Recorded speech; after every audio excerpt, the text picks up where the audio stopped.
I want you to do this little thought experiment. Atheist, Muslim, whoever you are. Imagine it's the weekend, you're out with your family and you're in a very busy shopping center, shopping, having a good time, and then suddenly you realize that you need to go to the toilet. You've had a few too many coffees, few too many bottles of water, and now you're bursting and you need to use the toilet. So what do you do in this situation?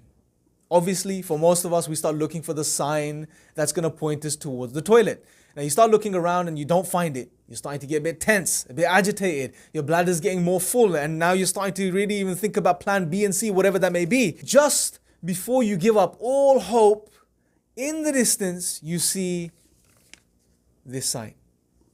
You see this. How do you feel? I want you to pause for a second. Pause that situation. You find this sign, your bladder's bursting. How do you feel? What are the thoughts that are running through your mind? I'm sure most of you would say, I'm relieved, I'm happy, I'm overjoyed, I'm grateful. Of course, all of us will feel this way, right? Because we're going to be able to go and relieve ourselves. Now, I want you to pause this situation for a second and all the feelings associated with it. Now, this thing, by the way, this sign in Arabic is called alama. It's a thing that points you towards something else. Now, from the root of the word alama, you get a few other words. A few of the derivatives. One of the words you get is ilm, which is knowledge in Arabic. And of course, a sign is something that gives you knowledge of something else. So it's interesting because the words that come from the same root in the Arabic normally tend to have a connection, something that relates them to each other. Now again, from the very same root, alama, you get alam. And what's interesting here, and this is where it gets really, really interesting. In the Quran, in the very beginning of the Quran, God says, Rabbil Alameen, which means He is the Lord, the maintainer, the sustainer, the nourisher, the provider of the alameen, which is the plural form of alam, which means the worlds, everything that exists. Now, if we've understood the depth of this word, or the words that come from the root alama, something we would appreciate is that the worlds, everything that exists, that God has created, that God is saying He is the Lord of, are also a sign that point back towards Him. But hold on a second, what's going on here? Why is it that when we see a very small sign, let's go back to that situation, you're in the shopping center, you're bursting to go to the toilet, you're looking for this sign. Why is it that when you see this sign, one small sign, that we're so grateful, we recognize it, we're happy, we're appreciative. But when it comes to the entire world, the signs of God that surround us, everything around us, including ourselves, which is screaming out to us that there is a creator that made me, we're completely blind to this. We're completely oblivious of this. I mean, what's going on?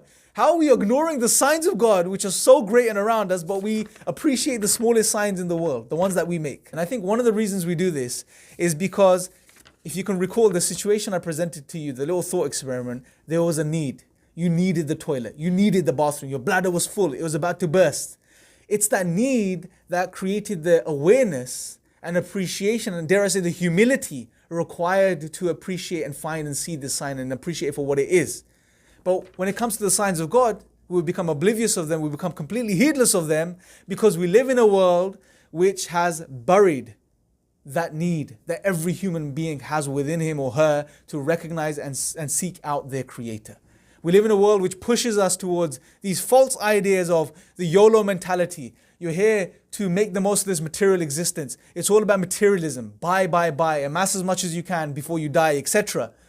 But the reality is that we were created and we are spiritual beings as much as we are physical beings, and our spiritual needs are to recognize our God, find our creator, and to worship Him. That's the purpose of our existence.